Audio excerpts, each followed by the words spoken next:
आज हम लोग बहुत ही महत्वपूर्ण चैप्टर शुरू करने वाले हैं, सिविल प्रक्रिया संहिता सीपीसी, जो आपके ऑल इंडिया बार के एग्जाम में 10 नंबर का पूछे जाने वाला है। ये चैप्टर इसलिए भी बहुत महत्वपूर्ण है क्योंकि ये प्रक्रिया की बात करता है।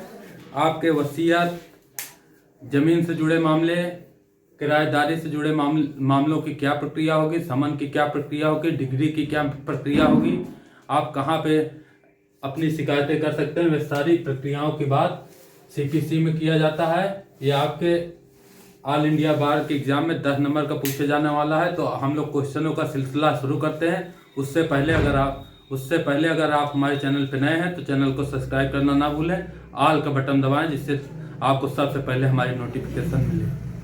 पहला क्वेश्चन ये रहा आपके स्क्रीन के सामने, सिविल प्रक्रिया संहिता 1908 में कुल कितने भाग हैं? आपके ऑप्शन ये रहे, ए 11 भाग, बी 12 भाग, सी 14 भाग या डी 16 भाग। जल्दी से अपने जवाब बताइए। सीपीसी 1908 में कुल 11 भाग हैं, सारे बच्चे नोट करें। अब हम लोग चलते हैं अगले क्वेश्चन पे। दूसरा क्वेश्चन ये रहा आपके सामने, सीपीसी संशोधन अधिनियम 1999 से 2002 के प्रभावी तिथि। जल्दी से अपने जवाब बताइए। सिविल प्रक्रिया संहिता संशोधन अधिनियम 1999 और 2002 के प्रभावी तिथि क्या है? तो सभी बच्चे नोट करें। इसका सही ऑप्शन हो जाएगा ऑप्शन है 1/7/2002। तीसरा क्वेश्चन ये रहा आपके सामने, सीपीसी 1908 में कुल कितने आदेश हैं? सभी बच्चे जवाब दें। आपके ऑप्शन रहे, ए 51, बी 53, सी 54 या डी 66। हम यहाँ पे सीपीसी लिख रहे हैं, सीपीसी। सभी बच्चे नोट करें, सिविल प्रक्रिया संहिता।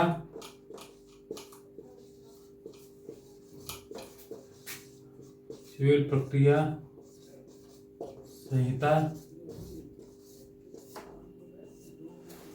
आपके सिविल प्रक्रिया संहिता 1908 में कुल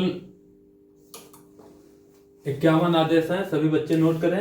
अब हम लोग चलते हैं अगले क्वेश्चन पे। चौथा क्वेश्चन ये रहा आपके सामने, वादियों तथा प्रतिवादियों के संयोजन अर्थात वादों के पक्षकार से संबंधित आदेश कौन सा है? आपके ऑप्शन रहे, ए आदेश 1, बी आदेश 2, सी आदेश 3 या डी आदेश 4।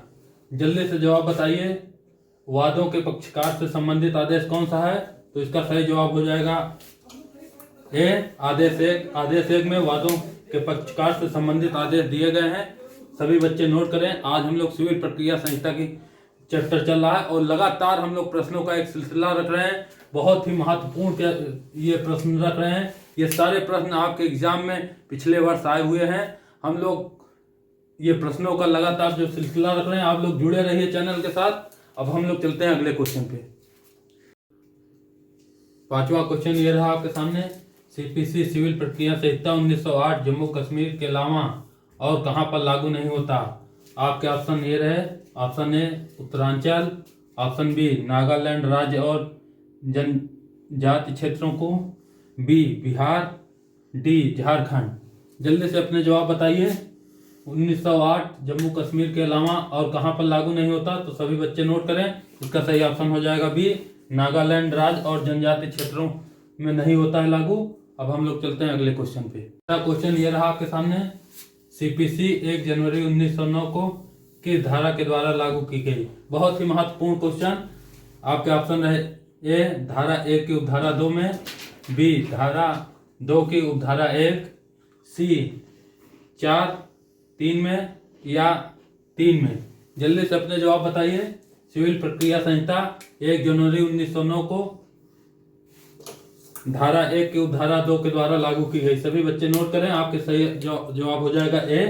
अब हम लोग चलते हैं अगले क्वेश्चन पे। सातवां क्वेश्चन ये रहा, क्या सीपीसी सिविल प्रक्रिया संहिता के प्रावधान भूतलक्षी प्रभाव रखते हैं? ऑप्शन रहे, ए हाँ, बी नहीं, सी केवल कुछ परिस्थितियों में या डी उपरोक्त कोई नहीं। जल्दी से अपना जवाब बताइए। तो इसका सही जवाब हो जाएगा बी नहीं। सभी बच्चे नोट करें। यहाँ पे प्रश्नों का सिलसिला लगातार हम लोग रख रहे हैं। आप सभी बच्चे नोट करें और हमारे चैनल के साथ बने रहें। अब हम लोग चलते हैं अगले क्वेश्चन पे। 8वां क्वेश्चन ये रहा, संहिता के अंतर्गत नियम आते हैं या किस धारा में परिभाषित है? आपके ऑप्शन रहे ए धारा 2(1) में, ऑप्शन बी धारा 2(3) में, ऑप्शन सी धारा 2(9) में या ऑप्शन डी धारा 2(11) में। जल्दी से जवाब बताइए। हम लोग सीपीसी एक प्रक्रिया पढ़ रहे हैं। आपके एग्जाम AIBA के एग्जाम के लिए बहुत ही महत्वपूर्ण क्वेश्चन संहिता के अंतर्गत नियम आते हैं या किस धारा में परिभाषित है, तो सभी बच्चे नोट करें। ऑप्शन ए धारा 2(1) में आते हैं। अब हम लोग चलते हैं अगले क्वेश्चन। 9वां क्वेश्चन ये रहा आपके सामने, डिग्री की परिभाषा में क्या सम्मिलित है?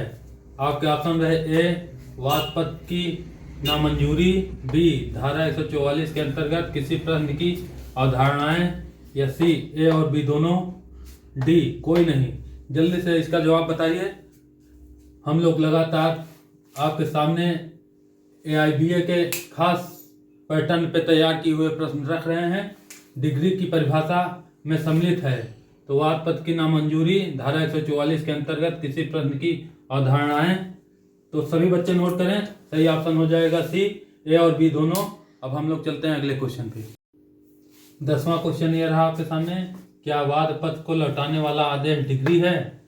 ऑप्शन रहे ए हाँ, बी चूंकि वादपद का लौटाया जाना वादपद की नामंजूरी से भिन्न होता है इसलिए यह डिग्री परिभाषा के अंतर्गत नहीं आता है, सी नहीं, डी ए और सी दोनों। जल्दी से अपना जवाब बताइए।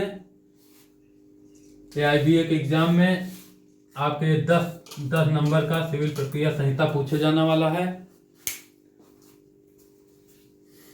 आपके सही जवाब है ऑप्शन डी। सभी बच्चे नोट करें, बी और सी। अब हम लोग चलते हैं अगले क्वेश्चन पे।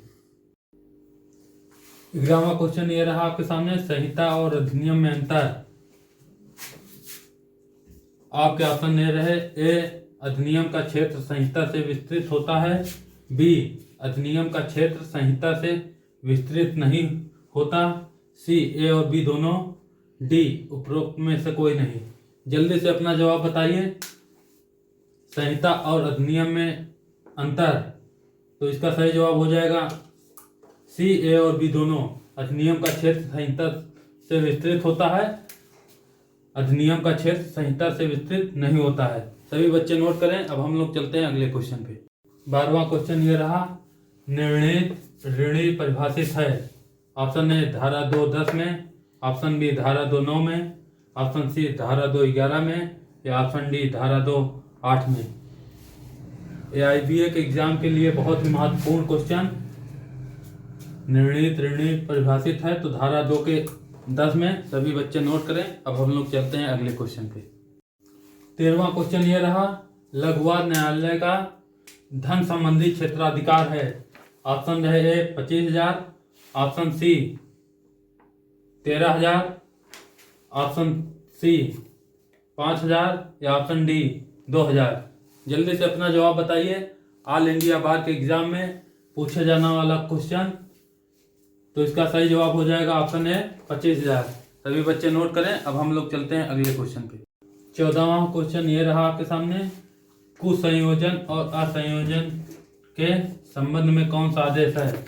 ऑप्शन रहे ए आदेश 1(9), बी आदेश 2(9), सी आदेश 1(2) या डी आदेश 3(2). जल्दी से अपने जवाब बताइए। कुसंयोजन और संयोजन के संबंध में कौन सा आदेश है, तो सभी बच्चे नोट करें। आपका सही ऑप्शन हो जाएगा ऑप्शन ए आदेश 1(9). अब हम लोग चलते हैं अगले क्वेश्चन पे। 15वां क्वेश्चन ये रहा आपके सामने, संयोजन और कुसंयोजन पर आक्षेप का उपबंध है। ऑप्शन रहे ए आदेश 2, बी आदेश 1(13), सी आदेश 1(14) या डी आदेश 1(10). जल्दी से अपने जवाब बताइए। संयोजन और कुसंयोजन पर आक्षेप का उपबंध आदेश 1(13) में दिया हुआ है। सभी बच्चे नोट करें।